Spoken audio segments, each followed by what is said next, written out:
Alright, imagine this. You walk into a restaurant and say, "I want a burger." And the waiter replies, "Sir, please tell me how to cook the cow, grind the meat, heat the pan, flip the patty, and manage the gas bill." That is old DeFi.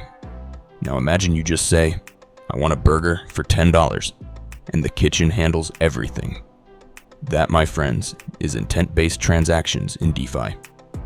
Today we'll break down what intent-based transactions actually are, why they're changing DeFi forever, how they protect you from bots and gas nightmares, and the risks nobody tells you about. And don't worry, no PhD required. This is educational, not financial advice. At its core, an intent is simple. You tell the blockchain what you want, not how to do it. Instead of saying, "Swap ETH, USDC on this pool with this slippage, paying this gas," you say, "I have 1 ETH. I want at least $2,000 USDC. Make it happen." That's it. No gas math, no route guessing, no praying your transaction doesn't fail.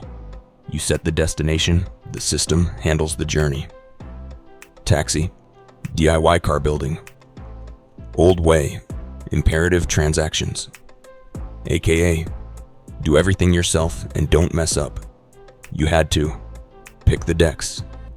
Choose the pool. Set gas. Set slippage. Hope nobody front runs you. One mistake equals failed. Techs plus lost gas. DeFi felt less like finance and more like defusing a bomb. New way. Declarative/intent-based transactions. You simply declare your goal. Example, "I want token B for token A at this minimum price." You don't care which pool, which chain, who executes it, how gas is paid.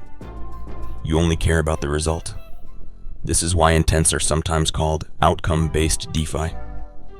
Here's what happens behind the scenes. User expresses intent. You sign a message saying, "Swap A, B, minimum price, X." No execution yet, just intent. Solvers enter the arena. Your intent is sent to solvers, also called fillers or searchers. Think of solvers like professional traders, market makers, execution bots competing for your order. They race to find best price, cheapest execution, fastest settlement. The winning solver executes the trade on chain. Often, solver pays gas. You pay only in the token you're swapping. Gasless trading equals unlocked. If your conditions aren't met, trade doesn't execute.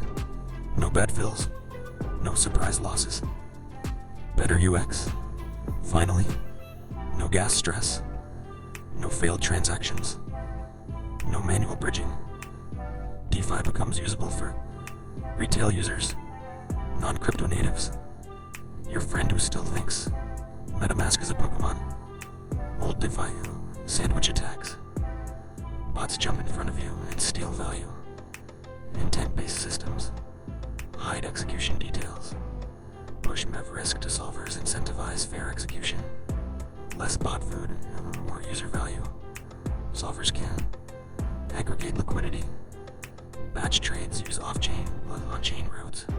This often results in better prices, less slippage, lower network congestion. Here are some real-world examples. Government protocol, batch auctions, EV protection, coincidence of wants, Uniswap X, gas-free swaps, Dutch auctions, liquidity from everywhere, 1inch, fusion, professional resolvers, users don't pay gas, better execution control across protocol, cross-chain intents, fast bridging, capital-efficient transfers. Intents aren't theory, they're already live. Let's be honest, nothing is perfect. Centralization risk. Running a solver is hard. If only big players can do it. Power concentrates.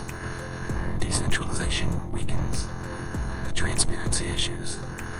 Some execution happens, trust, solver competition, protocol design. Open source plus audits matter a lot here. Intent-based DeFi is perfect for retail users, newcomers, traders tired of gas paying, cross-chain users. But hardcore DeFi power users may still prefer manual control in some cases. Intent-based transactions are doing one thing really well, making DeFi human-friendly. Instead of learning how the engine works, you just tell the system where you want to go. As this tech matures, DeFi starts looking less like a science experiment and more like a real financial app.